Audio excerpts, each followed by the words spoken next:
The moment you've been waiting for has come. In this video, we're going to see how we can easily integrate the design of our application that we created in Qt Designer and use it in our Python code.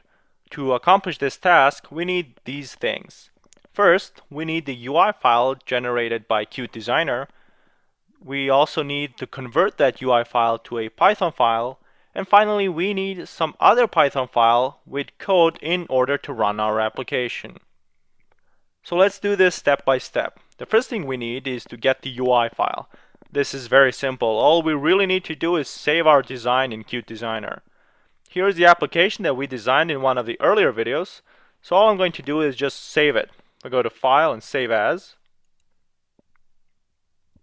I'm going to save this UI file to my D drive and created a Pluralsight folder. And let's leave the name as helloworld.ui. Hit Save. And step 1 is done. Now we need to get to the meat of things, and that is converting the UI file to a Python file. In order to do that, we're going to use a tool called PyUIC, which comes installed with PyQt. Since this is a command line tool, if you're on Windows, you need to open the command prompt or PowerShell, which is what I'll be using. And you can find either of these in the Start menu.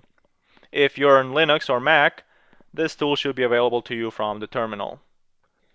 Now let me open PowerShell, and I'm already in the same directory where I saved my helloworld.ui file. To confirm that, I'm just going to type ls, and yep, it's here, helloworld.ui. Now to convert this UI file to a Python file, all we really need to do is type pyuic, then hit the tab key on your keyboard to autocomplete the command. And if you're in Windows, you'll see this pyuic4.bat or something similar, maybe a full path to pyuic.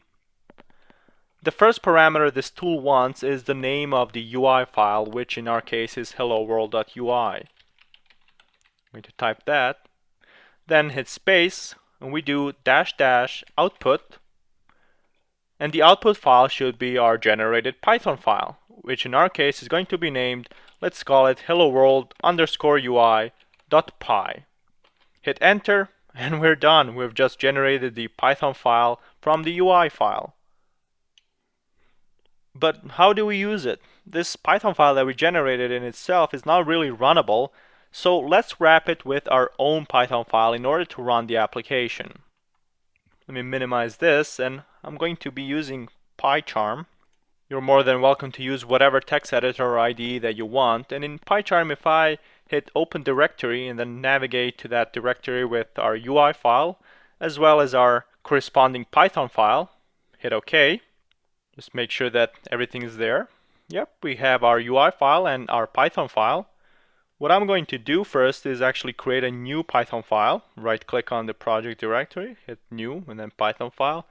And let's name this one, let's say app.py. Get rid of this author variable. And let's add the code that we need in order to make our application runnable. So we'll have from pyqt4.qt_core import everything.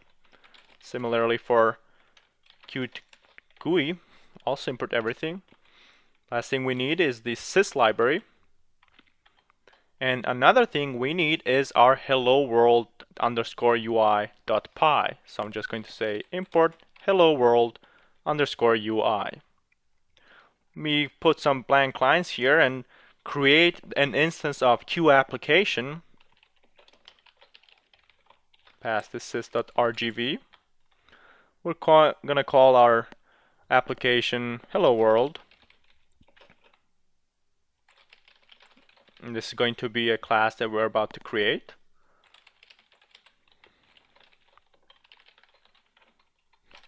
Execute. Now we need to create this Hello World class that we are referencing below.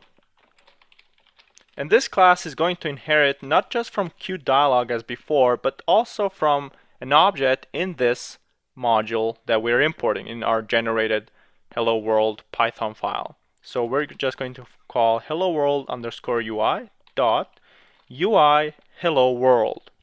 Now you may be confused by this notation. helloworld_ui is the name of our generated file, as you can see here. This hello world here, however, is the object name of the dialog in our Qt Designer. This UI underscore here is something that's automatically prepended by the PyUIC tool. And kind of like keeping it this way because I remind myself hello world underscore UI dot UI underscore hello world. Let's create a constructor method. Call the parent.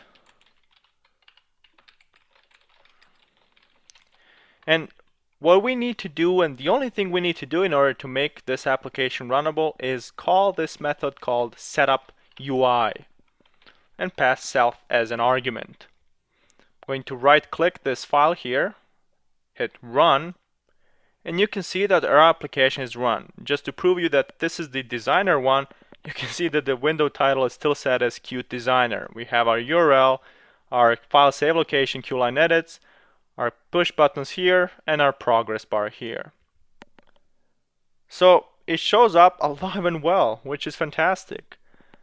Now, it's not my intention to make this application functional in this part of the course. We did that in part 1 of the course. But just for the sake of demonstration, let's see how we can access objects that we designed in Qt Designer in our code as well. What I'm going to do is set the progress bar value to 50 and also change the URL text to, let's say, google.com.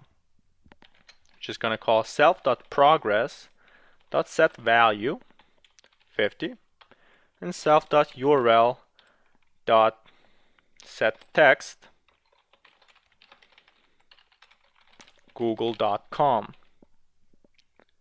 Remember, the self.progress and self.url come from the object name in Qt Designer. I did tell you that it was important to know them, but trust me, when you have a complex application, you're going to be going back and forth between your Qt Designer and your IDE or text editor just to remember or remind yourself what your object name is. So let's run the application again. And you can see that the progress bar value is now 50 and that our first QLine edit, the URL QLine edit, has the text of google.com. As you can see, it is still very easy to access whatever objects we design in Qt Designer from within our code.